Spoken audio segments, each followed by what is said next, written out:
Baru mulai pulih dari badai Helene, warga di Amerika Serikat bagian tenggara kembali menghadapi badai baru Milton yang baru menghantam Florida sebagai hurricane kategori 3 berkecepatan angin 205 km per jam. The storm was significant, but thankfully this was not the worst case scenario. The storm did weaken before landfall, and the storm surge, as initially reported, has not been as significant overall as what was observed for Hurricane Helene. Right. Saat menerjang Florida, Helene masuk kategori 4, lebih parah dibandingkan Milton. Tapi tetap saja perintah evakuasi diberlakukan bagi wilayah yang terdampak. Diaspora Indonesia termasuk di antara yang mendapat perintah evakuasi.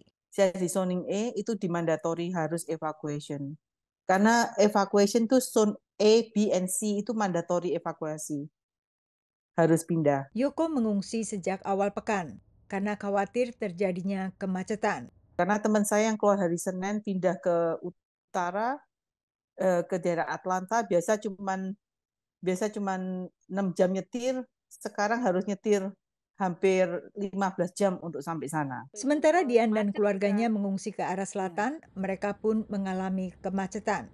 Biasanya 3 jam ke sini, tapi kemarin karena macet jadi kita 4 jam lebih sampai di sini. Dian dan keluarganya tinggal di Tampa, salah satu wilayah yang juga berada di jalur badai Milton. Begitu tiba di kota Stuart, dekat West Palm Beach, wilayah ini dilanda tornado dan angin puting beliung bawaan Milton. Saya merasa khawatir sekali dan panik karena saya ada anak 2 yang saya khawatirkan anak-anak saya ini.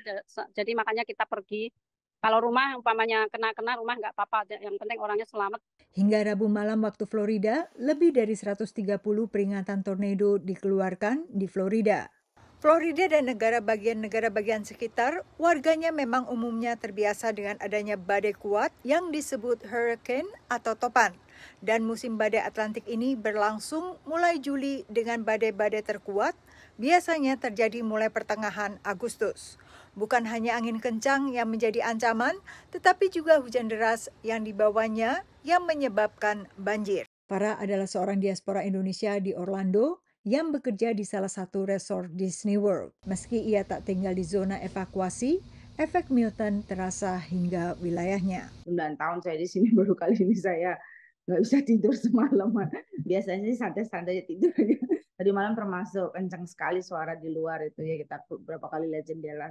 Terus kita tidurnya di ruang tengah yang ada kebetulan nggak ada jendelanya gitu. Florida masuk wilayah kerja KJRI Houston yang telah memantau perkembangan badai sejak topan Helene. Dari Alexandria, Virginia, Yuni Salim dan Karlina Amkas dan tim VOA.